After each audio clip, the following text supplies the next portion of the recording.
Hi everyone, welcome back to this channel. On today's video, I'm going to show you how to delete an apps on Google Play.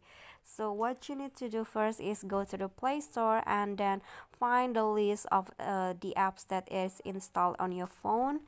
Just go to your profile icon at the top and select the Manage Apps and Device and click on the Manage tab here.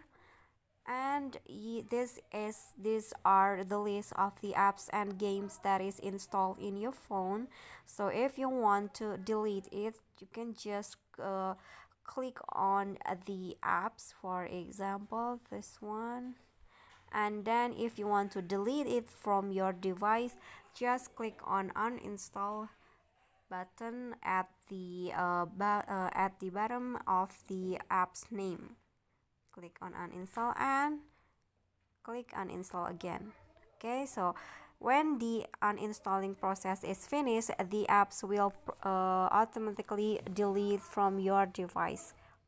Okay, so that's it from me. Thank you guys so much for watching. If you like the video, don't forget to click on the thumbs up icon, leave a comment, and also subscribe for more contents. I'll see you all in the next video. Bye bye.